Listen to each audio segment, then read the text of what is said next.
Welcome to Salsabil YouTube channel. Subscribe our channel to get notification of new videos. بسم الله الرحمن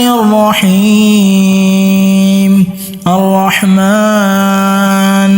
علم القرآن خلق الإنسان علمه البيان الشمس والقمر بحسبان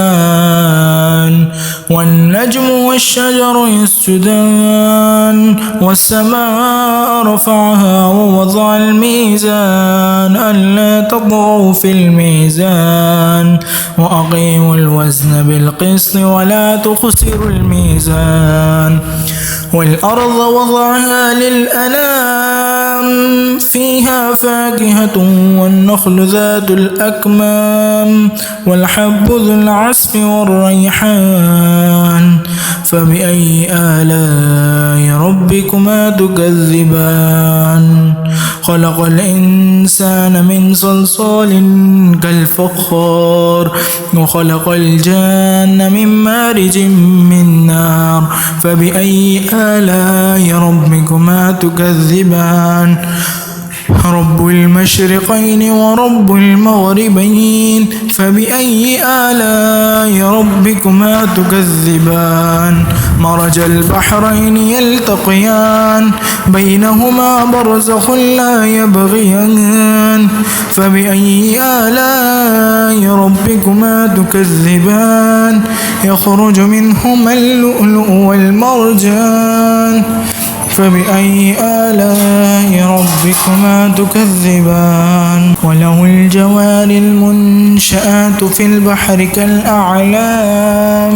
فبأي آلاء ربكما تكذبان كل من عليها فان ويبقى وجه ربك ذو الجلال والإكرام فبأي آلاء ربكما تكذبان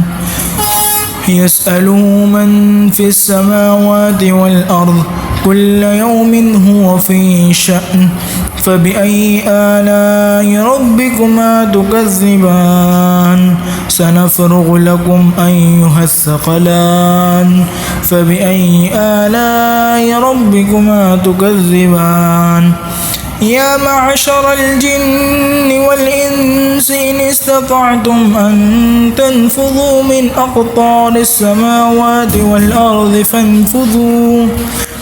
لا تنفذون إلا بسلطان فبأي آلاء ربكما تكذبان يرسل عليكما شواظ من نار ونحاس فلا تنتصران فبأي آلاء ربكما تكذبان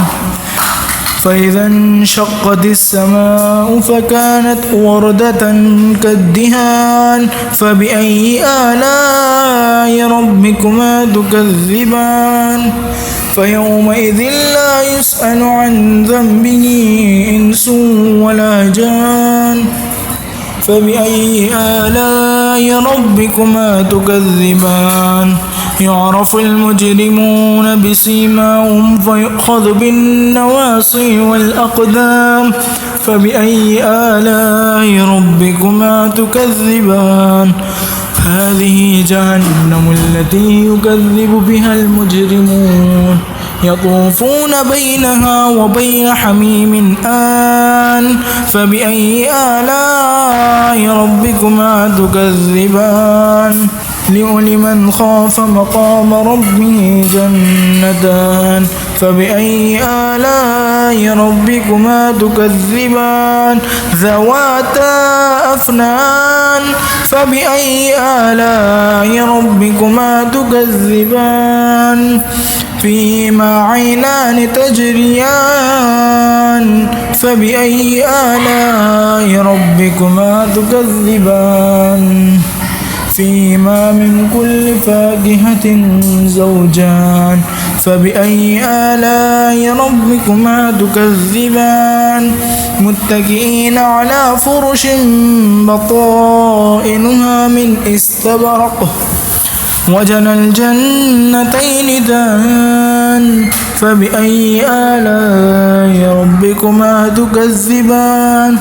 فيهن قاصرات الطرف لم يطمثهن إنس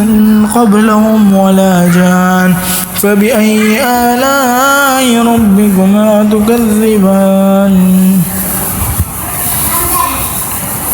كأنهن الياقوت والمرجان فبأي آلاء ربكما تكذبان هل جزاء الإحسان إلا الإحسان فبأي آلاء ربكما تكذبان ومن دونهما جنتان فبأي آلاء ربكما تكذبان مدهامتان فبأي آلاء ربكما تكذبان فيهما عينان نضاختان فبأي آلاء ربكما تكذبان فيهما فاكهة ونخل ورمان فبأي آلاء ربكما تكذبان فيهن خيرات حسان فبأي آلاء ربكما تكذبان حور مقصورات في الخيام فبأي آلاء ربكما تكذبان متكئين على رفرف خضر وعبقري حسان فبأي آلاء ربكما تكذبان تبارك اسم ربك ذي الجلال والإكرام